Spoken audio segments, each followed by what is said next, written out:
ඇස් දෙක අපේ අන්ධ වෙනවා කන් දෙක නොවැසී යනවා වකුගඩු දෙක නරක් වෙනවා මදු මේ ගොදුරක් වී දැනෙනවා ඒකේ වචනයක් අඩුයි ඒක එක්ක වැඩි වෙලා මේක ලියලා තියෙන්නේ මම ඉල්ලුවා මේක මේ හරියට ලියලා දෙන්න කියලා නෑ මේක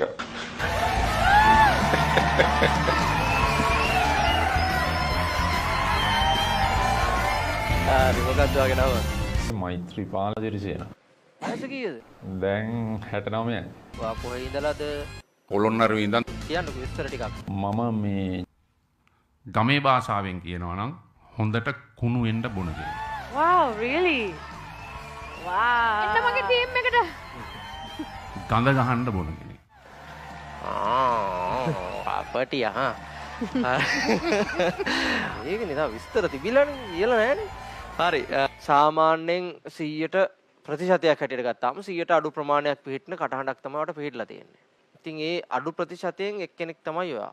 මම ඔයාලට සුබ පතනවා. සහ ජයවා. ඔයාලට ලස්සන වොයිස් එකක් තියෙනවා. පොඩි දේවල් ටිකක් තියෙනවා. ඔයාගේ වොයිස් එක මම දන්නේ ඇයි ක්‍රැක් වුනේ කියලා. ෆ්ලූ එක හැදිලාද නැත්නම් මොන හරි ලෙඩක් හැදිලාද ඒ වගේ එකක්ද නැත්නම් මං හිතන්නේ වොයිස් එක චේන්ජ් වෙනවා. මං හිතන්නේ ඔයා එක්කෝ ඕවර් ප්‍රැක්ටිස් කරලා නින්ද මදි හොඳටම. කාටද? ආට. මට එහෙම කරා. මට එහෙම නිින්ද යන්නේ නැති ගතියක් අර එහෙම මුත් තිබුණේ නැහැ නේ. හොඳට නිින්ද යනවා හැමදාම මේ ඇඳට වෙඩිච්ච ගමන් නිින්ද යනවා. කොහොමද කියන්නේ? ඔයාගේ ෂුවර් නැති ගතියක් තිබ්බ සමහර තැන්වල. ඉතින් ඒ දේවල් ඉගෙන ගන්න පුළුවන්. ඔයාට සින්දු කියන්න පුළුවන්. තව අපි ගොඩක් හොඳ කරගමු. මගේ ටීම් එකට ආවොත් ඒක කරගන්න පුළුවන්. මොන වගේ ගිට්ටුද කියලා තියෙන වෙන කම්පිටිෂන්ස් වල අමරබන්දු රූපසිංහ ඔයාලට පුළුවන් ද කොටසක් ගායනා කරලා පෙන්වන්න අපිට? අමරබන්දු රූපසිංහ අමරබන්දු රූපසිංහ අමරබන්දු රූපසිංහ අමරබන්දු රූපසිංහ